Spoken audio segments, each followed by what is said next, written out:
આપણે પ્રોફેશનલ શબ્દ કેટલો બધો વાપરીએ છીએ નહીં, પણ શું એનો મતલબ ખાલી એક સારી નોકરી જ થાય? ના, હકીકતમાં વ્યવસાય અને નોકરી વચ્ચે એક બહુ મોટો, બહુ જ મહત્વનો તફાવત છે. ચાલો આજે એ જ તફાવતને બરાબર સમજીએ. તો સવાલ એ છે કે એવું તો શું છે જે એક નોકરીને વ્યવસાયથી અલગ પાડે છે? આ કન્ફ્યુઝન ઘણા લોકોને હોય છે, પણ ચિંતા નહીં, આજે આપણે આખી ગૂંચ ઉકેલીને જ રહીશું. અને જવાબ છે ને એ આ વ્યાખ્યામાં જ છુપાયેલો છે. જુઓ, આ સ્પષ્ટ કહે છે કે વ્યવસાય એટલે ખાલી પૈસા કમાવાની રીત નથી. એના 3 મેઇન પિલર્સ છે એમ કહી શકીએ. એક, ખાસ પ્રકારનું જ્ઞાન. બીજું, સેવા કરવાનો ઈરાદો. અને ત્રીજું, અમુક નિયમોનું પાલન કરવું. ચાલો આ ત્રણેયને એક પછી એક જરા ઊંડાણમાં સમજીએ. તો સૌથી પહેલાં વાત કરીએ પ્રોફેશનલના પાયાની, એટલે કે કોઈ વ્યક્તિ પ્રોફેશનલ ક્યારે બને. સાંભળો, આ ખાલી કોઈ કામમાં માસ્ટર હોવાની વાત નથી, એનાથી ઘણો વધારે છે. એનો જે આખો પાયો છે ને એ અમુક ખાસ આંતરિક ગુણો પર ટકેલો છે. જુઓ, પ્રોફેશનલ બનવાનો એક આખો રસ્તો છે, એક પ્રોસેસ છે. શરૂઆત ક્યાંથી થાય? ખાસ નોલેજ અને ફોર્મલ એજ્યુકેશનથી. મતલબ કે એની માટે ભણવું પડે, ટ્રેનિંગ લેવી પડે. પણ સૌથી અગત્યનો અને કદાચ સૌથી નિર્ણાયક મુદ્દો છે ત્રીજો, કે મુખ્ય ગોલ, મુખ્ય હેતુ પૈસા કમાવાનો નહીં, પણ સેવા આપવાનો હોવો જોઈએ. આ જે વાક્ય છે ને એ આખી વાતનો સાર છે. એમ કહી શકાય કે આ વ્યવસાયનું હૃદય છે. આપણે ઘણીવાર આ વાત ભૂલી જઈએ છીએ, પણ આ જ તો સૌથી મોટો ફરક છે.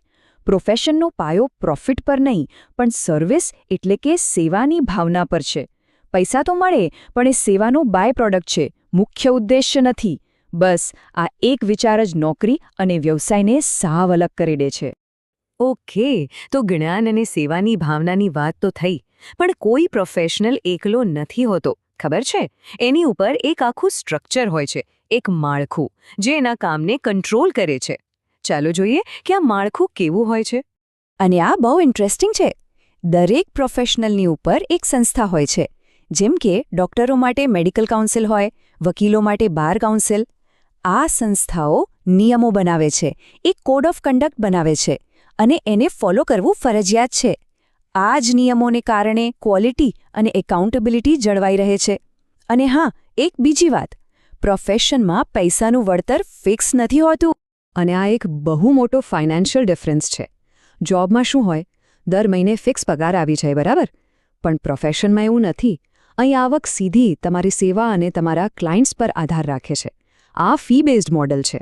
મતલબ જેટલો સારો અનુભવ અને સ્કિલ એટલી ફી વધઘટ થાય. હા, એમાં રિસ્ક છે, પણ સામે એટલી જ આઝાદી પણ છે. ચાલો હવે આવીએ છેલ્લા અને કદાચ સૌથી મહત્વના તફાવત પર, અને એ છે કામનું સ્વરૂપ. વાત એમ છે કે વ્યવસાયમાં કોઈ વસ્તુનું પ્રોડક્શન નથી થતું. ત્યાં શું થાય છે? એક ખાસ પ્રકારની સેવા પૂરી પાડવામાં આવે છે. આ ડિફરન્સ સમજવો બહુ જ જરૂરી છે. આને સમજવા માટે ડૉક્ટરનું ઉદાહરણ એકદમ પરફેક્ટ છે.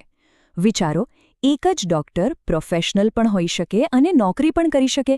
કેવી રીતે? જો, જ્યારે એ ડૉક્ટર પોતાનું પ્રાઇવેટ ક્લિનિક ચલાવે ત્યારે એ દર્દી પાસેથી ફી લે છે. એનું આખું ધ્યાન દર્દી પર હોય છે.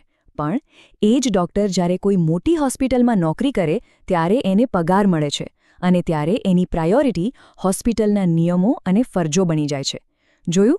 આ જ છે સેવા અને ઉત્પાદન વચ્ચેનો મૂળભૂત તફાવત. અને હા, આપણે આ જે કંઈ પણ ચર્ચા કરી રહ્યા છીએ એ કોઈ મનઘડંત વાત નથી. આ બધી માહિતીનો આધાર આ શૈક્ષણિક સ્ત્રોત છે.